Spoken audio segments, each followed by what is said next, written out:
I'm not good enough for this guitar.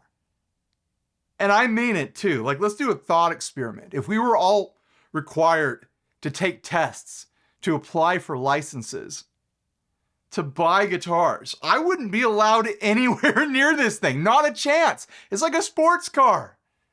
I don't play good enough to warrant having this in my life. But I've got it anyways because I've got a demo channel and brands send me things. It's incredible. I can't believe it either. So anyways, I'm holding the Fender American Ultra 2 HSS Stratocaster. And I'm not someone who actually believes in any of that. I'm not someone who believes that someone's too good or not good enough for one guitar or another, but this feels like it's for a professional. And I'm not like talking like, oh, that person's famous and they play on stage. I'm talking like a professional musician who does studio work and stuff like that. Like it feels like a professional tool, the same way that I could judge a camera as being a consumer grade camera versus a professional grade camera. Like, it just has that vibe. It has that feel.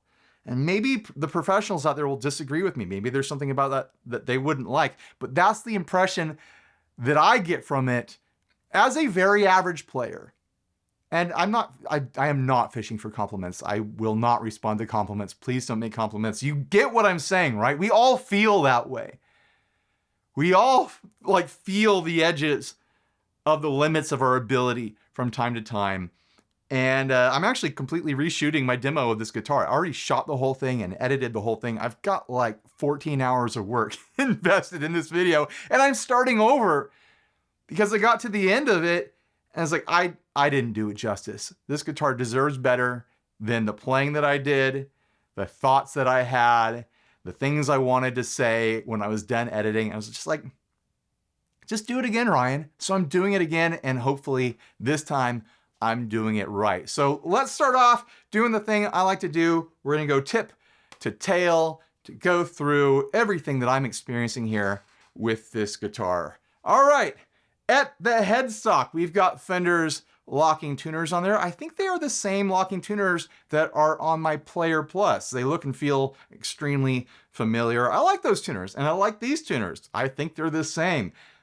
Very classy choice for the print on the headstock. It is this kind of like brassy ink or applique, however they put that on there, that in different light, as it shifts, it kind of comes in and out of view on the headstock. It kind of has this like, there's this classy visual element of minimizing brands on higher end products. Like on a really high end product, you're not likely to see the brand on there huge. Like, it's gonna be more subdued. And I know there's exceptions to the rule. There always are. But generally, branding gets a little bit minimized on higher end products.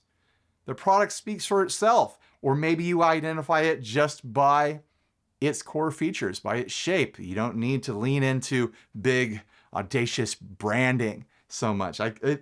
This is me as a graphic designer and a marketer, kind of waxing poetic about the treatment of the logo on the headstock. I think it's classy. I really like the color and the finish of the neck. It's this very soft, matte, but honey colored, very warm and diffused in the light sort of finish. I like it. I was editing my first try of the video yesterday and looking at the neck, like, oh man, I just love the color of that thing. The way it acts with the light, like, I'm tickled.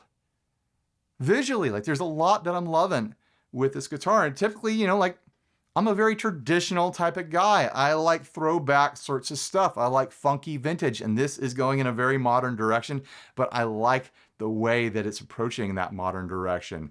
Let's talk about the neck. I don't know anything about the nut. Let's talk about the nut real quick. I will look up the specs for that. Tusk, of course, a modern material for a modern guitar. And you know what? Just because it's a Tusk nut doesn't mean that you need to play Tusk by Fleetwood Mac. You get to. It's something you're allowed to do. You can't play that song on guitars that don't have that style material of nut. Sorry, you have to get a guitar like this that's got a tusk nut if you want to cover that song. I don't make the rules, and I don't enforce them either. So it's all very low stakes for all of us. All right, let's get into the rest of the neck here, and maybe eventually I'll finish describing the guitar and start playing the dang thing. The frets. The frets are great. Nice and smooth on the edges. They meet the edges of the fretboard perfectly. And when it came out of the box, I've played it for 2 days now, so they've muddied up a little bit, but man, they just shone like mirrors. They were so sparkly out of the box. Very impressed with the factory finishing of this guitar. The edges of the fretboard are nice and smooth and rounded. I've got rounding on the edges of the neck of my Player Plus, which is hanging on the wall across from me here. And boy, is it looking nervous. I've never seen a guitar sweat before, but it is just dripping over there. It's wondering if its days are numbered. That might be a video for another time. Is this going to replace the Player Plus Strat in my collection? It's got a couple dings in it. I've put my mark on it. But yeah, this thing's so good. Do I really need to have 2 fat Strats around? All right, the rest of the neck. Very modern. The literature says it has a modern D-shaped neck, and I see what they're saying there. And when I read that, I was worried it was going to be some sort of like crazy wizard neck or something like that. It's not. It's still a Fender neck. It's not like a crazy shredder or anything, but it does have a faster, slimmer sort of feel to it. It is not a vintage style neck, but also it hasn't gone full insane shredder mode with a hyper flat neck. Like, it still fills my hand decently comfortable, but I can tell that it is a more modern cut. Got a skunk stripe back there as well. A detail that I think is worth pointing out is that the fret dots, the fret marker dots, they look dark from this far away. They just look black, right? This is a detail that is for the player, and this is the sort of thing that I'd expect to run into on a higher end guitar where like pickups can only sound so good. That's all subjective. A guitar can only play so good. You can set up a cheap guitar really, really nice. Like, you can only spec the thing to death, but there are little elements that are for the person playing it. They're for the person who has invested extra into a higher end product where they want little bits of pleasure here and there. You know, they want to be reminded that they didn't get a run-of-the-mill instrument.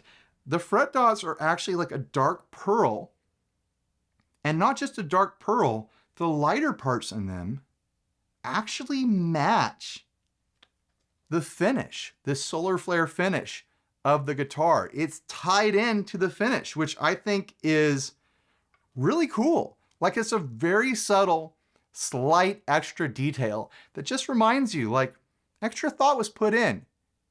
It's not an afterthought. Like, they made sure that the details are there, that you're getting a premium experience with your premium guitar. I really appreciate that from a visual design standpoint. Like, I'm gonna have to try to get a photo of that. It literally, like, the little shine in there is the same color as the finish. I don't know if it's the material they used or if they like back painted and then put a translucent pearl over it or something, but I'm impressed. I'm impressed with the small detail.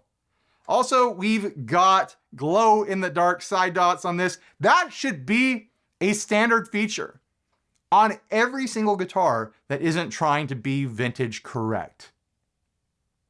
Every single guitar manufacturer in the world, in existence, if you're on the moon, you should be doing this, absolutely, because of the whole dark side issue up there on the moon. Glow in the dark side dots, it's a no-brainer.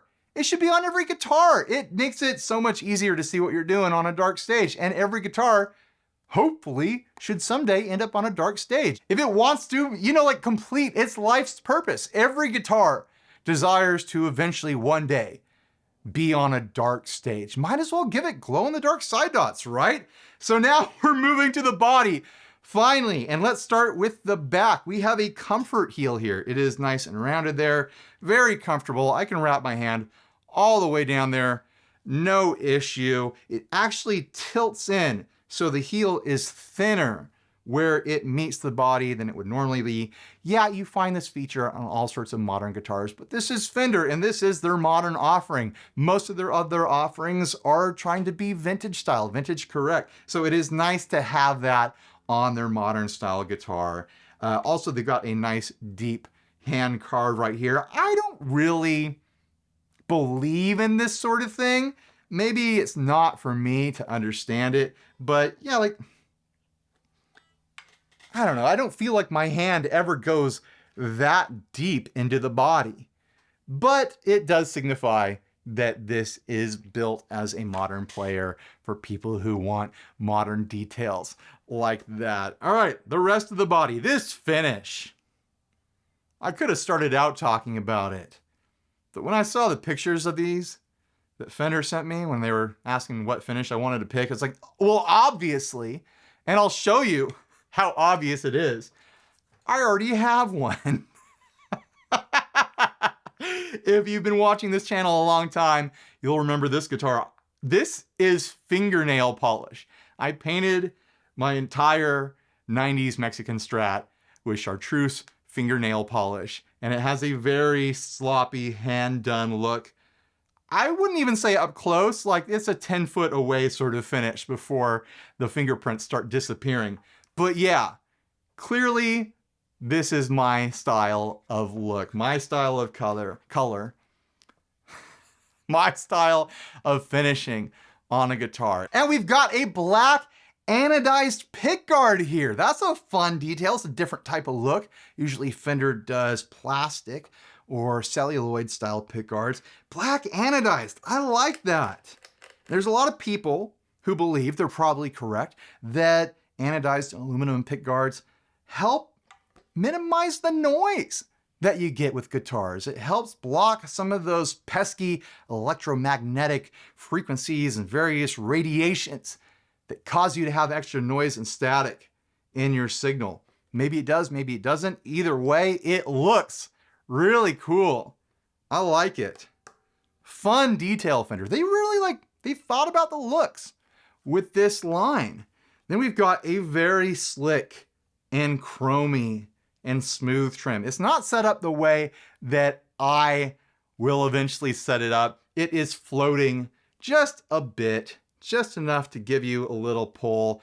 I like my bridges to rest on the body, my Strat bridges specifically. I like them to just very gently rest on the body to the point where they don't click at all when I release the bar, but they will actually rest on the body if a string goes out of tune or something like that. I'm very particular about how my bridges are set up. It's set up really nice. The whole thing is dialed in, and I haven't touched it yet because I know I would have to start messing with the action of the saddles and stuff like that to compensate for how low the action already is if I dropped that bridge. So I just haven't gotten around to it yet. We have got locking strap buttons here. I've got the locks in the case that it came in. I'm not likely to use them. I'm not a big fan of using locking straps on my guitars. I don't get that wild on stage, and I don't use a strap when I'm sitting down here in the garage, right? What else? Obviously, we've got an HSS situation here with a coil split right here inside of the volume knob. This is their S1 switch, I believe is what it's called. And not only does it have that nice little switch hidden inside there, making it super convenient and easy to engage a single coil sound from the bridge pickup, there's rubber grips. Your hand's not gonna slip off willy-nilly while you're trying to roll your tone back a little bit. Also, the tone controls lock just very slightly. It has a very gentle click, nothing that would be hard to overcome, but it's just another little extra thing, a little tactile element that just gives you this sense that you've bought something extra special. There's extra details going on. You got the rubber grips, that little bit of connection there where you're not going to accidentally roll back your tone and not know that you did it, but it's easy to overcome if you want to do little tone tricks and stuff like that. The 5-way switch feels very solid and firm, and like it feels like a good one. How do you rate and rank 5-way switches?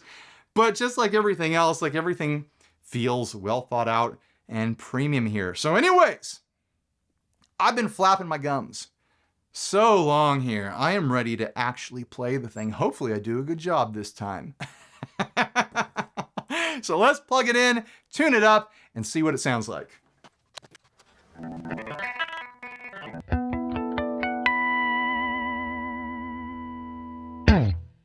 Before we get started, there is something that I need to tell you, and that's that I'm going to be running into the 2 Princeton's rig.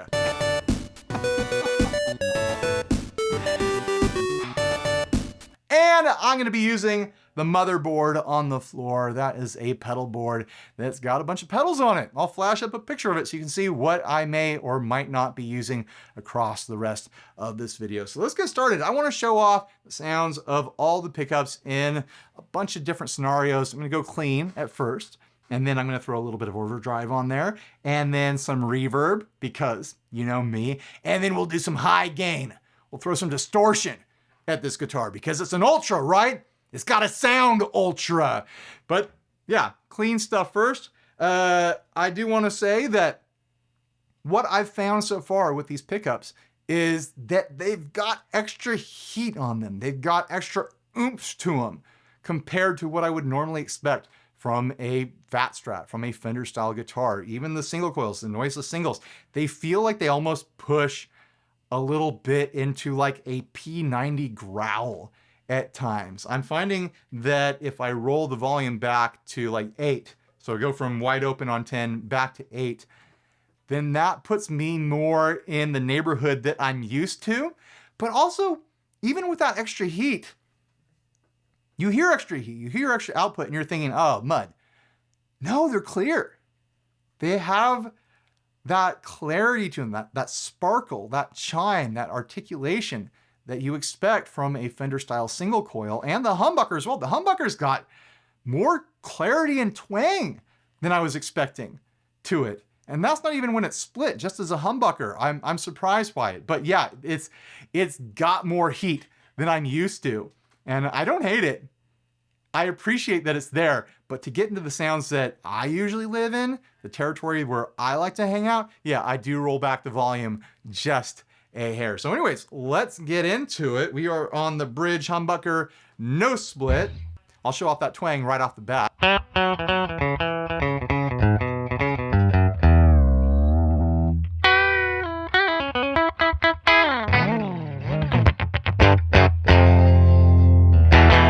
Still plenty of push. There's this fatness to it, but yeah.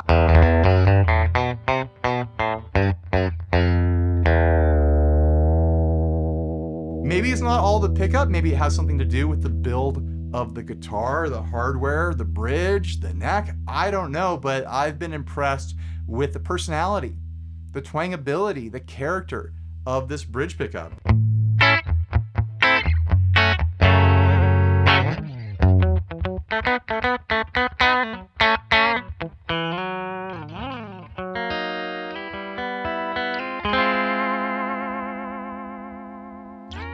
The chord was a little bit spooky and jazzy. Let's split that coil now. Now we are in bridge single coil mode. It actually removes this coil and gives you this coil. And I don't know what voodoo they're working here. This is called their Haymaker humbucker.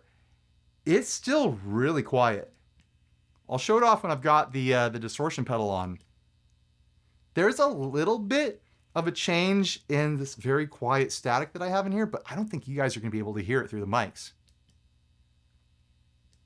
That split coil is still like silent, in my opinion. So anyways, here it is.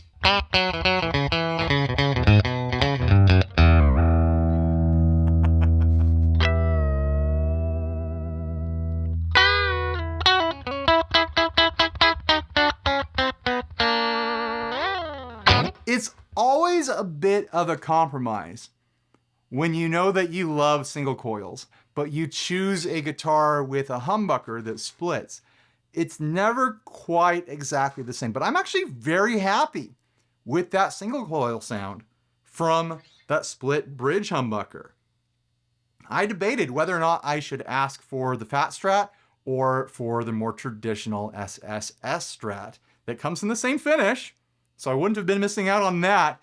But I decided that the versatility of a Fat Strat is worth it, totally worth it. Like, I love having a humbucker available to me when I'm doing demos and stuff like that. And when I'm playing out, it's great to have a humbucker. And I'm saying that as a surf guy, as a single coil guy who loves his bright, sparkly twang from a bridge pickup. I don't regret getting the humbucker at all. I think they did a really great job of dialing in this specific pickup to make that split sound as best as it can, because it legit, like, I would buy this humbucker to put it in other guitars. I'll say that. I'm pretty impressed with how it sounds. All right, I'm just gushing. I mean, I'm reshooting the whole video. I'm throwing extra work into this because I felt that I didn't do a good job of representing how good this guitar is. Like, that's how I feel about it. There's one thing that I'll point out towards the end that I feel is up for debate, that I'm interested to see what you guys think about it when we get to the end. But yeah, like, across the board, I've just been really impressed with the thing. All right, let's get back into the pickups. Quick comparison in between that single coil and humbucker sound. That is the split. Here is the humbucker. The power chord. Split with power chords. And now let's move on to the number 2 position. Finally, man, I'm really padding this out with gum flapping, aren't I? Here is the number 2 position.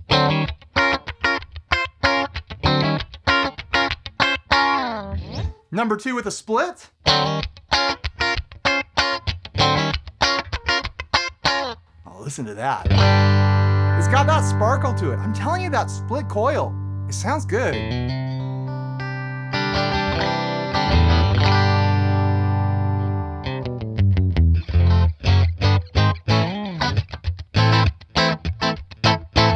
Here it is unsplit, back to the humbucker combined with the middle pickup.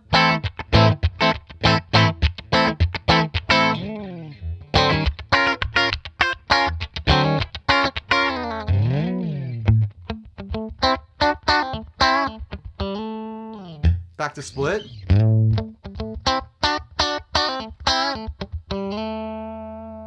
Yeah, on to the middle pickup. Quacky, quacky, quacky.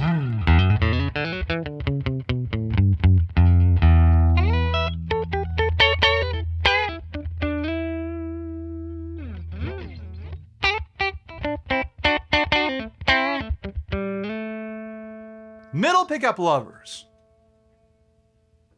tell us what you love about a middle pickup. A lot of people don't know how to use them. And sometimes I'm one of those people. But tell us, like, profess your love for the Stratocaster middle pickup in the comment section for me, so I can put you on a list and avoid you at parties.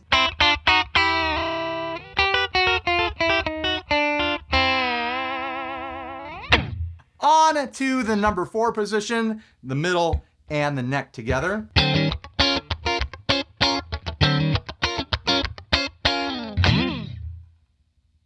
I've been loving that riff lately. It's from some James Brown song, I think, and I just keep going back to it. It's fun.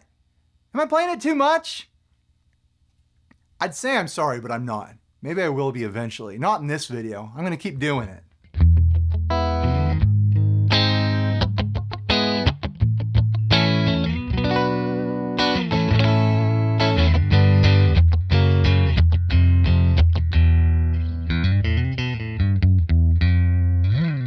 Classic hollow kind of quacky sound from that number 4 position, and on to the neck.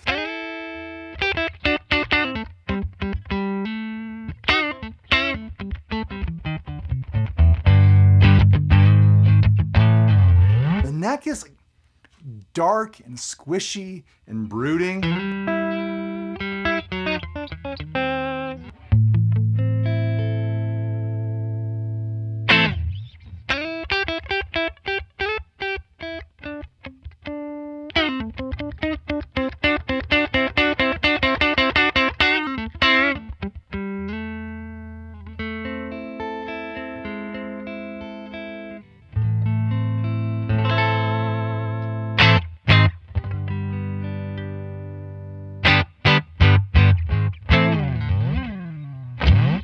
There's something about the neck pickup that sits a little different to me. I haven't quite figured it out. It has the quack.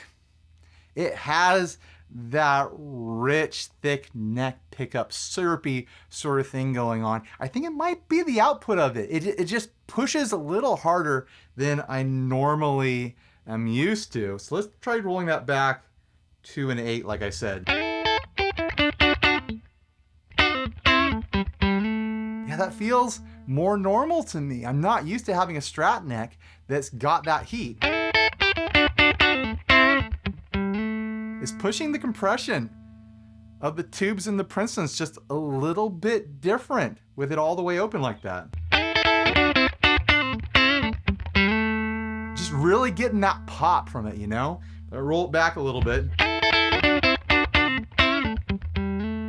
I think that's what I'm used to. I think that's why it feels a little different to me.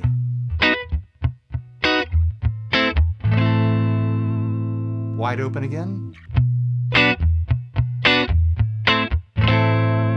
It's amazing how much of our enjoyment of pickups, whether we like them or not, can be based on like just, oh, I think I'll just roll that back a little bit. Now that feels more normal to me.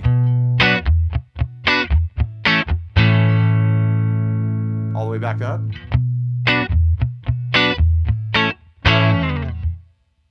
We're so particular, aren't we? All us silly little guitarists. So let's rewind and go back to the bridge humbucker and start going through some overdrive sounds. I'm going to be using the Wampler Bell. It's been my go-to like fizzy green mid-pushed overdrive for quite a while now. To the point where I can't even remember if there are other fizzy mid-pushed green overdrives. It might be the only one.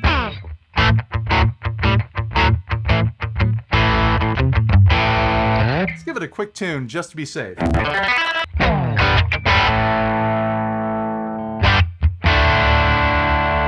of impressive that I haven't needed a tune up until now. I've been recording for an hour and 42 minutes, believe it or not. And yeah, I don't remember having to tune so far. I've been using the wiggle stick, just not abusing it. I'll get to that. When we turn on the high gain, I'll definitely abuse it. And probably the reverb. You know what? I'll probably abuse it during the overdrive as well. All right, here we go.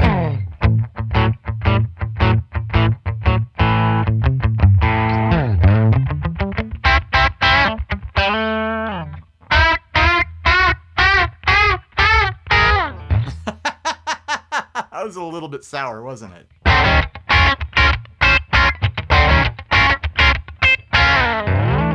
Let's try it with that split.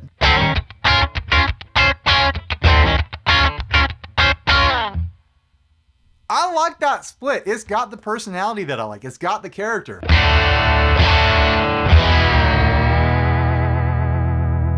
Back to the humbucker.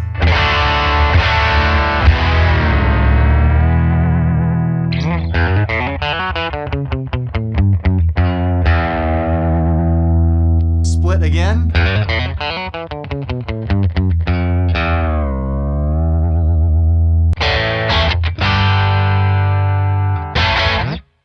Back to the humbucker. All right, let's move on to the number 2 position. Humbucker engaged.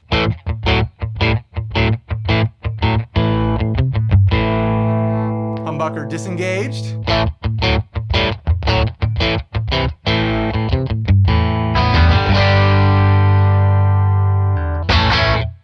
Humbucker back on.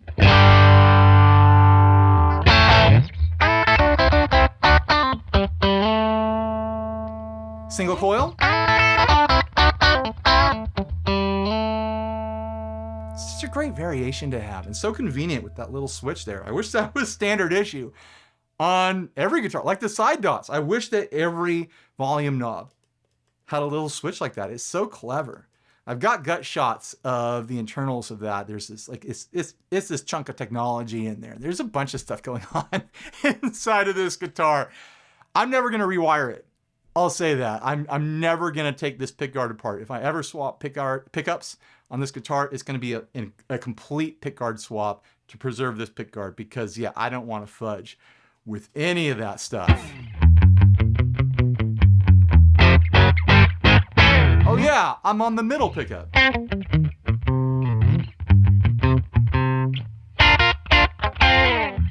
Number 4 position.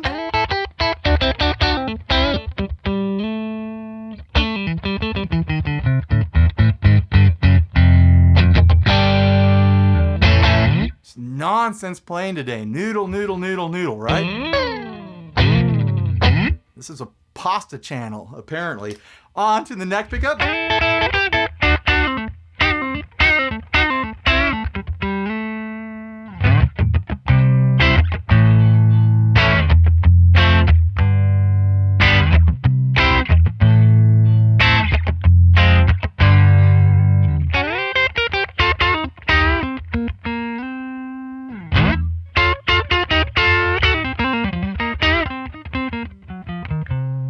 Get myself in trouble because it wants to go fast. And it lets me go faster than I should be going. I don't know what to do when I'm going that fast. It's like a sports car. That's really the analogy. It's like I drive a Nissan Sentra. Yeah, it's a manual. But you throw me in a sports car, I'm going to wrap myself around a tree. The same thing I'm doing here. I'm wrapping myself around a tree with this guitar. I'm going to get myself in trouble playing that fast. All right, let's do some surf stuff now that we've gone through all the pickups with some overdrive. I've got my True Spring reverb down here by Source Audio. We'll go back to the bridge pickup. Make sure it's dialed in for surf.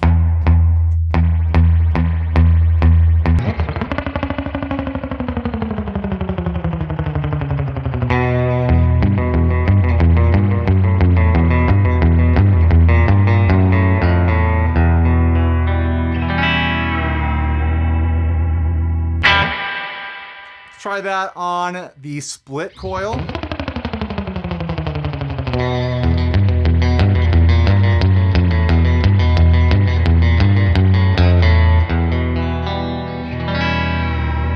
The split coil has the sound.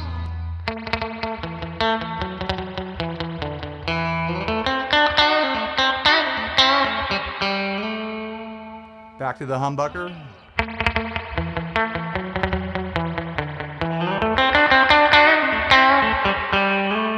But the humbucker has the heat.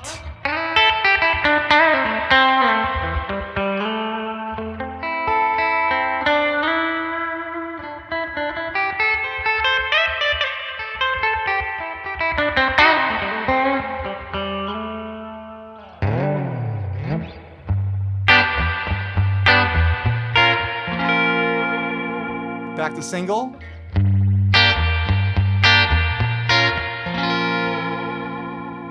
Yeah.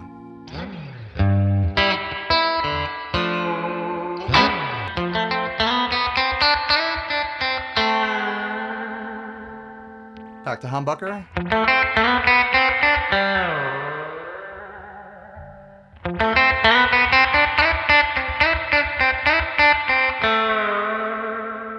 Back to single.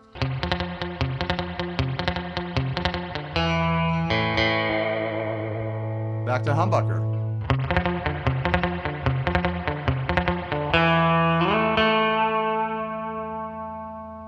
Singles again.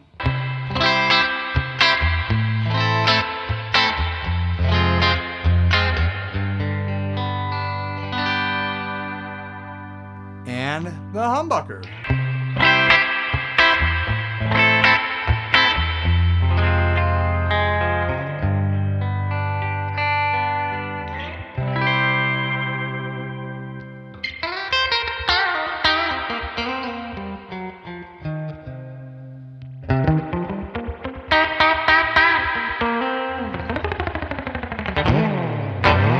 right, let's move on to other pickup settings. Now that I've explored that plenty, here is the number 4 position with that surfy reverb sound. I mean, the number 2 position is the bridge humbucker and the middle single together.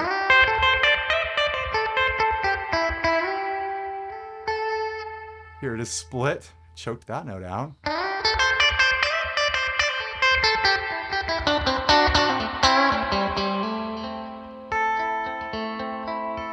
They did a really great, I keep saying that, they did a really great job with this bridge pickup. That split combined with the middle, it sounds right. That sounds like a number 2 position with just singles. Yeah,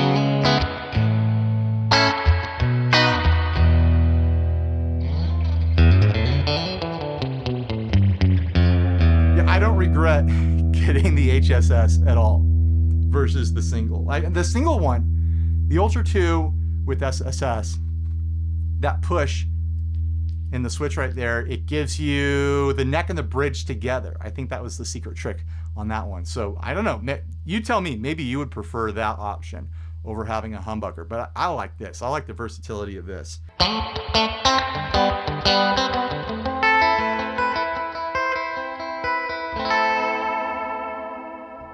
Humbucker engaged, and then I'll move on to the middle position.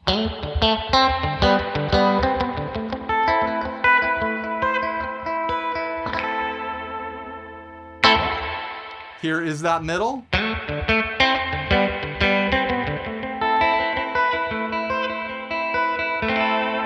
I'll just keep going. Here's the number 4.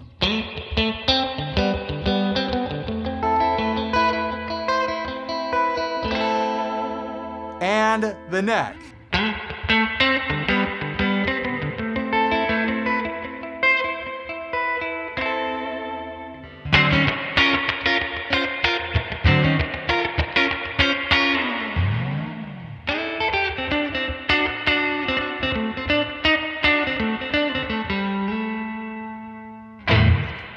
All right, the moment you've all been waiting for, high gain time. I'm gonna be using the JHS hard drive as a high gain distortion, starting off on the bridge pickup because, of course, if you're expecting shredding, expect it somewhere else, because I ain't gonna do it. I'm gonna try my best to play some riffs that make sense with this high gain sound.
I'm not typically a high gain player unless I'm doing some sort of doomy, stupid fuzz thing. So this is probably not going to give you what you want if you came here for high gain pinch harmonic shredding. But I'm sure there's a dozen other channels out there that are doing that with this guitar.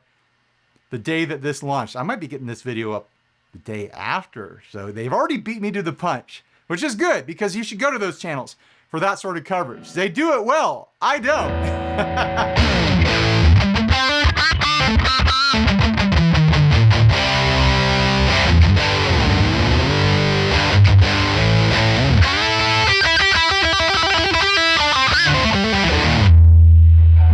What a slop fest.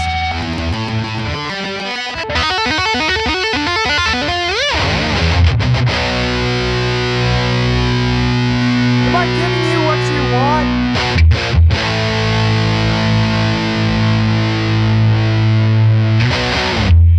Probably not, right?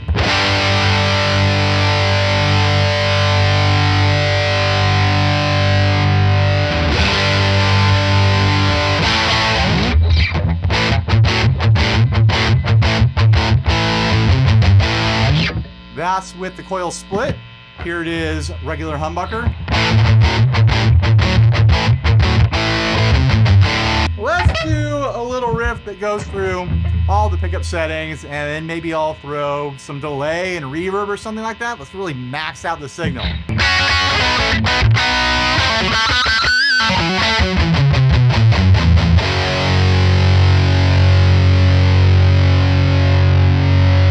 That's a pretty fun riff.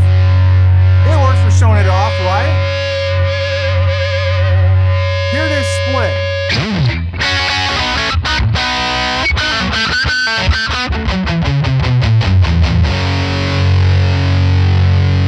Number 2 split.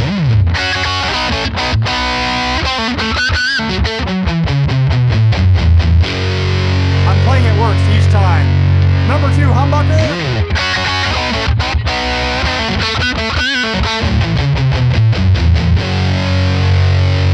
Middle position.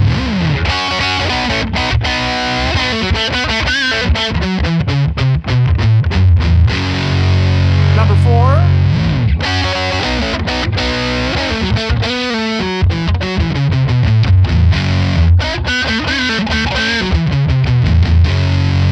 And the neck pickup.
That was real pretty until it wasn't. It was all my fault when it stopped being pretty.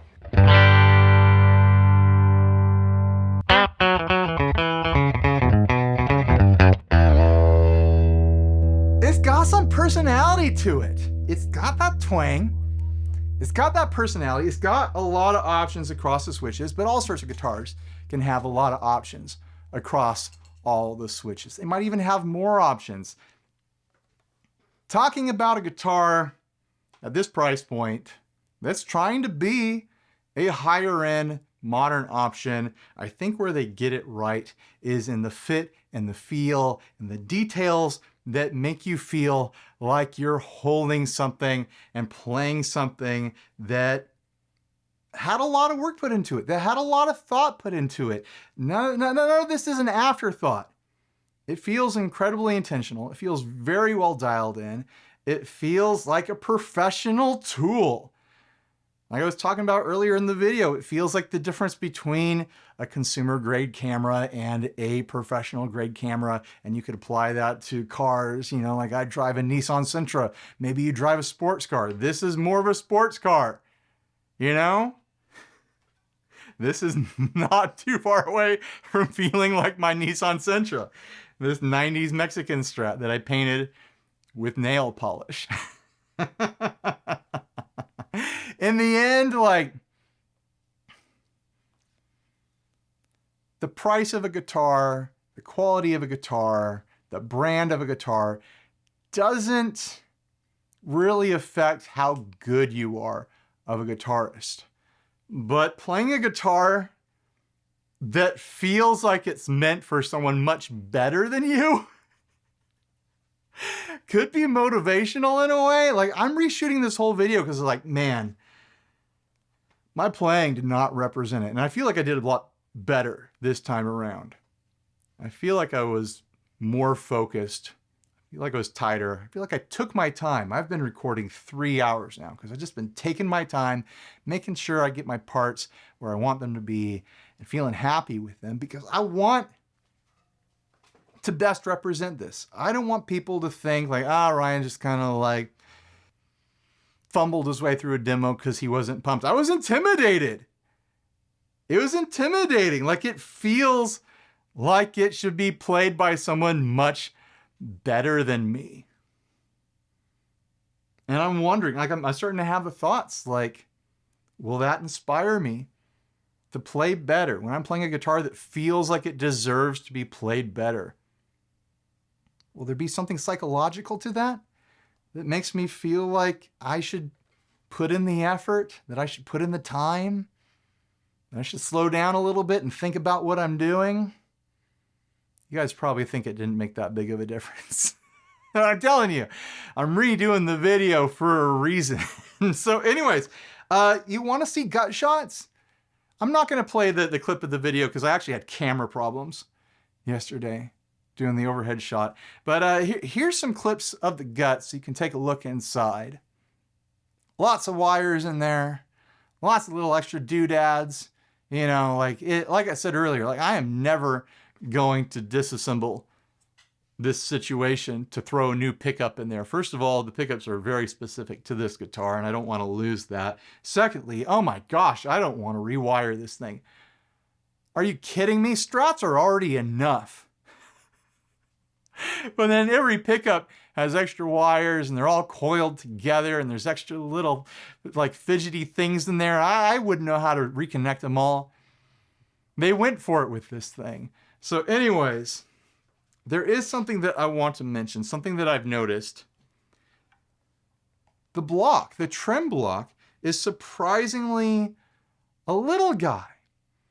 It tapers from the trem plate as a thicker block and then tapers down to this thinner style block. And that's very interesting to me because the marketing for guitar parts for as long as I've been playing guitar has been like, oh man, when you want a Strat trem, you want the biggest, fattest brass or steel block you can find because that's how you get mass and that's how you get sustain and that's how you get tone, T-O-A-N. So it's interesting to see on this premium guitar a thinner style block right there. But my personal kind of reflection on that is that with this guitar, like, I've been modding this guitar for, oh gosh, 2 decades now, maybe even longer. I bought it probably like 2002, 2003 or something like that. I've been modding it ever since. I've swapped bridges on this at least twice and have over the years eventually returned to the original thin style block because it felt better to me. It felt snappier. It felt resonant in the way that I wanted this guitar to feel. So even though it's got a little block back here, it doesn't line up with, guitar part marketing. I wonder if there's some sort of thought on that reflects my own and reinforces my own personal experience where I've preferred the thin block that came with this 90s Mexican Strat. What do you guys think? Is that a deal breaker? Did I find the deal breaker for you? Also, like, it looks like it has fancy springs in here. They look like they're like carbon springs or something like that. They're dark looking, not dark in color, like in sound. I want to know, are those fancy springs? What's going on? It feels really nice. The trim feels very responsive, very smooth. I am going to drop the bridge back for my own personal preference, which means I'm going to have to raise the saddles, and I'll have to spend an hour doing full adjustments to get it dialed in the way that I like. But it feels really, really nice. Right out of the box. I've changed nothing so far. So yeah, I'm impressed across the board with this guitar. Is it worth the money? I don't know. That's up to you. Do you like nicer stuff? Then it might be. You want the sports car version of a Fender Strat? This is one of them. I know there's a lot of options out there these days, but this is one of them. I like it. The Player Plus Strat that's hanging on the wall is looking nervous. Tell me what you think. If you think I got something wrong or you've got questions, I didn't address something that you wanted addressed, let me know in the comment section. I'm pretty good about responding to people when they ask questions that I can answer. Whatever year it is, you're watching this 20 years in the future, if I'm still around, I'll answer the question. All right, huge thanks for watching. Huge thanks to Fender for sending this out to me, even though, like, I'm not an ultra player. I'll say that. Like, I don't have ultra skills. I'm just a regular guy when it comes to playing guitar. So it feels like they took a bit of a chance sending this to me. I know they probably sent it to a bunch of other people who are ultra players. But yeah, thanks Fender for indulging me with such a nice guitar. But yeah, thanks for watching. Please like, subscribe, dislike, leave me rude, nasty comments, support us on Patreon, buy a shirt if you're naked. Click all the links down below. Apparently I have Fender affiliate links now. So if you buy direct from Fender, I have an affiliate link for that. And you know what? Like the shirt says, stay grounded. Bye everybody.